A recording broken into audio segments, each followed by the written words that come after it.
Welcome students. तो हमने chapter 1 में कंप्यूटर सॉफ्टवेयर एंड लैंग्वेजेस में हमने अब तक पढ़ा था क्लासिफिकेशन ऑफ कंप्यूटर लैंग्वेज में machine level language and assembly level language.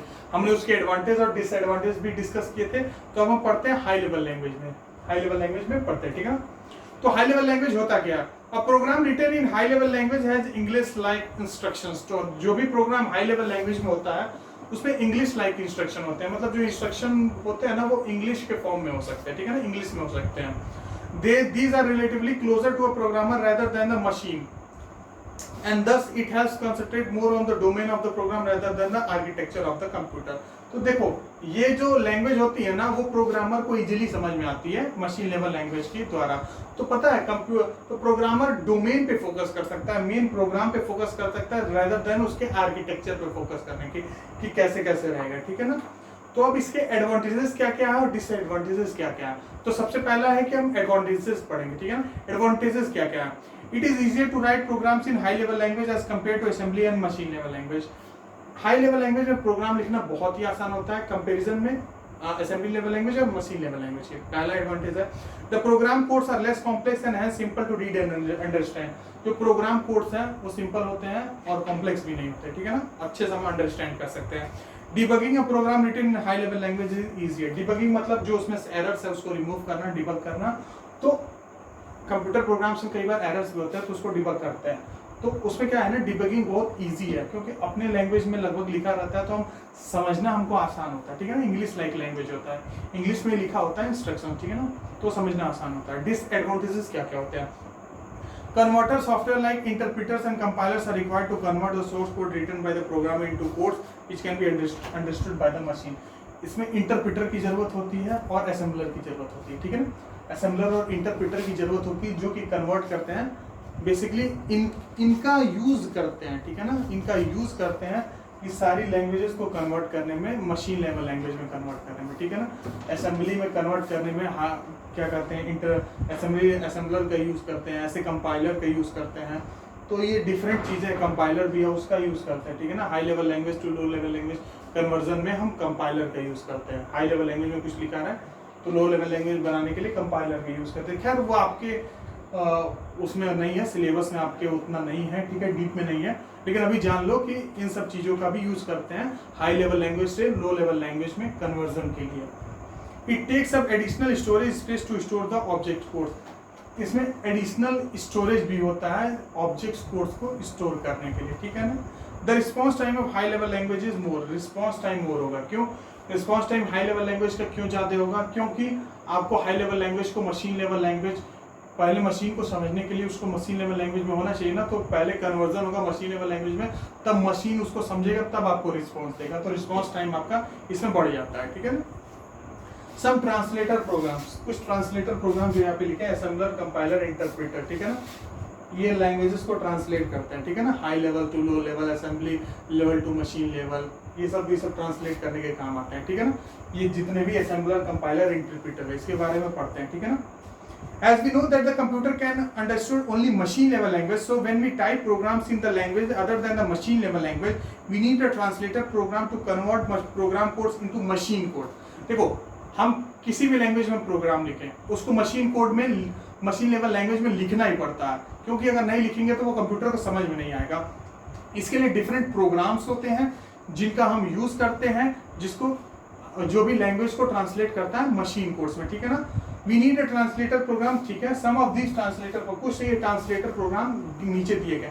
Assembler, assembler is the computer program which converts N assembly level language into machine level language, ठीक है ना। असेंबलर क्या करता है?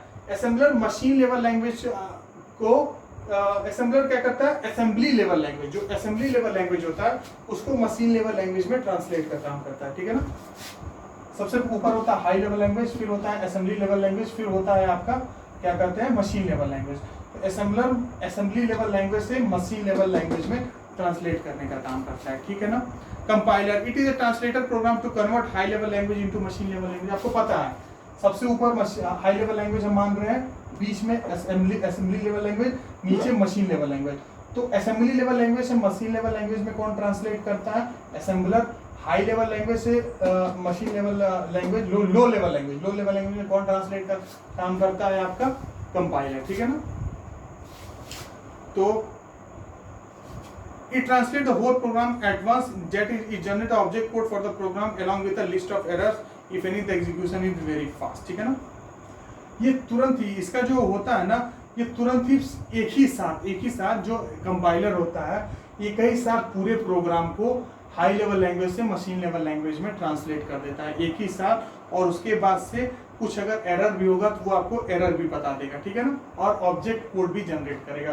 किसी भी जो लैंग्वेज होती है हाई लेवल लैंग्वेज का या फिर कन्वर्जन में ऑब्जेक्ट कोड जनरेट होता है, ठीक है ना, आपको उतना डीप में अभी नहीं जाना है, ठीक है। Interpreter, it is translator program to convert high level language into machine level language. Interpreter क्या होता है, सेम काम इसका भी होता है, सेम काम हाई लेवल लैंग्वेज को मशीन लेवल लैंग्वेज में कन्वर्ट करता है।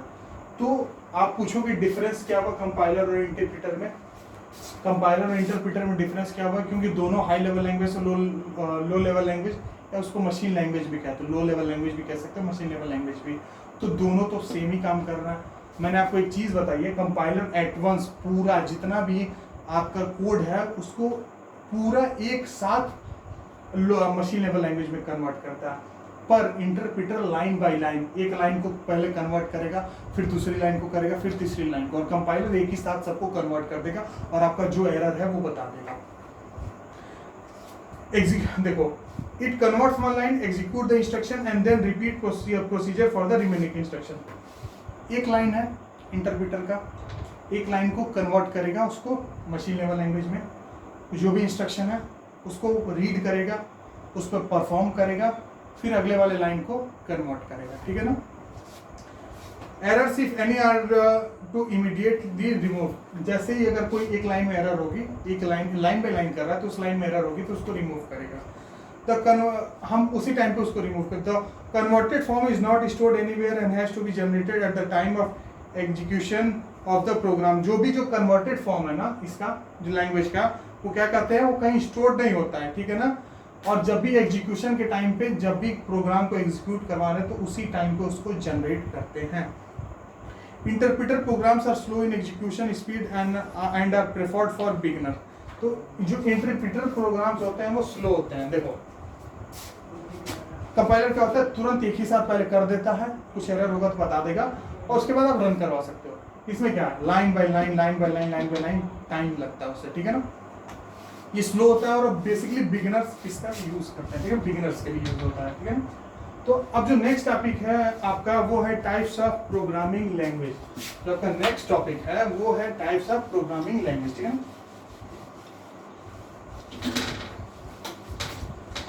Types of programming language. On the basis of a program is written, language may be broadly classified as structured programming language, object-oriented programming language. देखो, जैसे भी हम लोग programme लिखते हैं, लिखने के हिसाब से हम प्रोग्रामिंग लैंग्वेज को दो कैटेगरी में डिवाइड कर सकते हैं।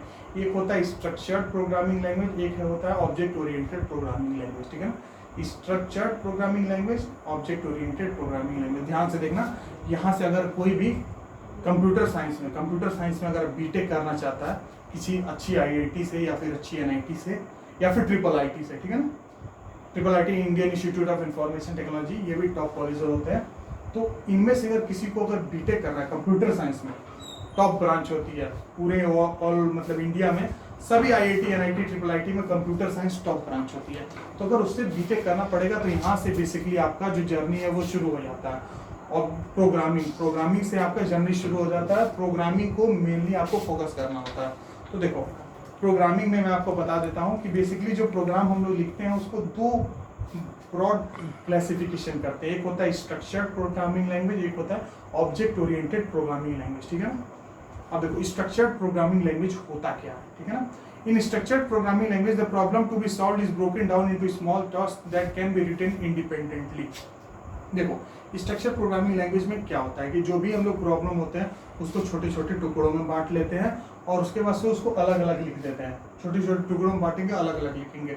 Once written the small task are combined to form the complete task. देखो, हम छोटे छोटे पार्ट में उसको ब्रेक कर लेते हैं, प्रोग्राम को, उन टास्क को कर लेते हैं, उसके बाद सबको एक साथ कंबाइन कर देते हैं। Structure programming language can be performed in two ways, procedural programming and modular programming. जो स्ट्रक्चर्ड प्रोग्रामिंग लैंग्वेज है उनको दो तरीके से हम परफॉर्म कर सकते हैं, एक प्रोसीजरल प्रोग्रामिंग लैंग्वेज है और एक मॉड्यूलर प्रोग्रामिंग लैंग्वेज है, ठीक है ना। तो प्रोसीजरल प्रोग्रामिंग लैंग्वेज क्या होता है, it requires a given task to be divided into small procedures और सब रूटीन्स, ठीक है ना। आप प्रोसीजर कहो या सब रूटीन कहो कोई दिक्कत नहीं है, ठीक है। प्रोसीजर कहो या सब रूटीन कहो, ये कंप्यूटर के लिए, ठीक है ना। तो पता है ये इसमें क्या करते हैं आप, प्रोसीजरल प्रोग्रामिंग में अब जो भी कोई टास्क आपको दिया गया उसको छोटे छोटे टुकड़ों में बांट लोगे, जिसको आप सब रूटीन भी कह सकते हो या प्रोसीजर भी कह सकते हो। अब procedure perform the specific task, हर एक प्रोसीजर है वो एक अपना खुद का टास्क परफॉर्म करेगा। The procedural programming language is like a single file consisting of many procedures and a main procedure, ठीक है ना। प्रोसीजर प्रोग्रामिंग लैंग्वेज किस तरह का होता है, एक फाइल की तरह का होता है जिसमें क्या होता है कि बहुत सारे प्रोसीजर होते हैं और एक मेन प्रोसीजर होता है, कुछ छोटे छोटे प्रोसीजर, एक main procedure. The main procedure integrates one or many such procedures in order to achieve its goal. देखो छोटे छोटे टुकड़ों में बांटते हैं उसको, ठीक है। ढेर सारे छोटे प्रोसीजर होते हैं, एक बड़ा प्रोसीजर होता है। जब ढेर सारे छोटे प्रोसीजर को आप कंप्लीट करोगे तो उसको क्या करते हैं, मेन प्रोसीजर एक साथ कंबाइन कर देगा। अब आता है आपका मॉड्यूलर प्रोग्रामिंग, ठीक है ना। मॉड्यूलर प्रोग्रामिंग आपका क्या होता है, it requires breaking down a program into group of files where each file consists of a program that can be executed independently, ठीक है ना। मॉड्यूलर प्रोग्रामिंग क्या होता है कि आपको एक प्रोग्राम होता है जिसको ग्रुप ऑफ फाइल्स, छोटे छोटे फाइल्स में हम ब्रेक करते हैं, where each file consist of program, जहां हर एक फाइल में एक प्रोग्राम होता है जिसको आप इंडिपेंडेंटली मतलब उसको अलग से आप रन करवा सकते हो। In a modular program the problem is divided into different independent but related task. देखो मॉड्यूलर प्रोग्रामिंग में प्रॉब्लम को हम अलग अलग डिवाइड तो करते हैं पर क्या करते हैं एक दूसरे से सब रिलेटेड होते हैं। A main program file integrate the different files of the program to achieve the goal. एक मेन प्रोग्राम फाइल होता है जो कि इन सबको एक साथ कंबाइन करता है हमारा टास्क को कंप्लीट करने के लिए। Example of structured programming language है, स्ट्रक्चर प्रोग्रामिंग लैंग्वेज के एग्जाम्पल क्या क्या है, सी होता है, पास्कल होता है, फोर्ट्रान होता है, बेसिक होता है, कोबॉल होता है। तो ये इतने सारे होते हैं। तो बेसिकली अभी आप अगर जब ज्वाइन करोगे तो सी ही बेसिकली आपको स्ट्रक्चर प्रोग्रामिंग लैंग्वेज में पढ़ाया जाएगा। ऊप्स का concept object oriented programming language का हम नेक्स्ट वीडियो लेक्चर में डिस्कस करेंगे। और सच में ये अगर आप मन से पढ़ते हो ना तो आपको मजा आएगा इसमें पढ़ने में, प्रोग्रामिंग लैंग्वेज में। उसमें आपको कोड्स लिखने रहेंगे, सच में आपको अच्छा लगेगा, ठीक है ना। तो आज के लिए बस इतना ही, थैंक यू।